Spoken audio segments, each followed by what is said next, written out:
our AMSOIL Pro Final out of this LCQ. And there's the green light and the launch. Kyle Pauline able to out-drag everybody from the middle. Renheim flanking him to one side as they go powering down the Ziegler Cat section. And speaking of cats, we've got an Arctic Cat jumping up in front. It's Trent Whitwer. Here's a little twist too. We've just been told by Scoring and Timing that 6 of these guys are going to move on to the final, and whoever wins this gets a pick as to whether or not they want to be on the front row. So we've seen that before when our numbers have been down in the AMSOIL Pro class, but now again doing it here in the LCQ and Pro again. So Whitwer will lead here at the end of lap number 1 as he comes across the AMSOIL finish line. And trouble for Adam Renheim. He has crashed. Oh, that's bad for Adam Renheim. He hasn't even come across the AMSOIL finish line for lap 1 yet. Now just coming across. Here's a look at the replay. Let's see what happened here. He had a little... He might have had a little help there. Little help there, yes. Knocking down some tough blocks. So that means right now Andy Leaders has the final transfer spot in the 6th position right now aboard the number 57 as we look at Andy powering his way out of the Ram Trucks rhythm section.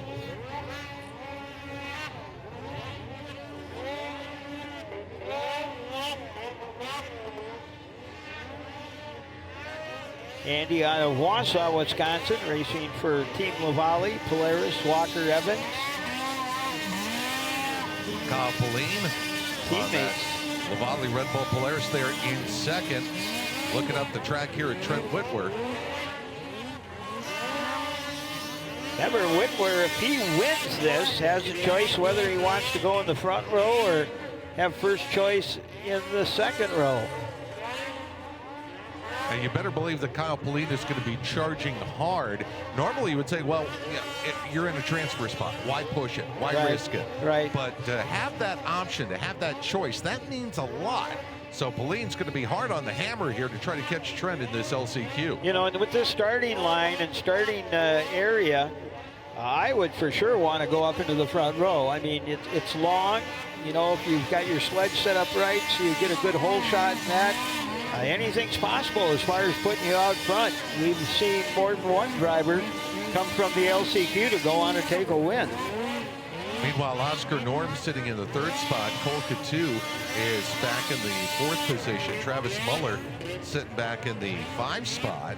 And again, Andy Leaders is in that final transfer position, and I don't think there's going to be much opportunity in a short race like this for Adam Renheim, who had that off before lap 1 was finished, to try to catch up to him. Whitwire, or Travis, Travis last year, or Trent last year, Whitwer on a Polaris, then went back to Arctic Cat this year. You know, we've said that before, there's 3 manufacturers, and you as a rider sometimes perform better on one make than another. We've seen other riders that have tried to change brands and have not done well and gone back to what they were originally on and have, you know, picked up and been successful once again. So it'll be interesting to keep an eye on Trent here and see what he can do if he can win this. And like we said, if he wants to bump up into the front row, exactly how he does in the final. Well, Trent's only got about a 1/3 of a lap left to run here as he heads through the Polaris section of the track up towards the FXR turn. So maybe not the most stellar effort in qualifying, but he's going to give himself at least the option to start on the front row if he wants as he wins the AMSOIL Pro LCQ.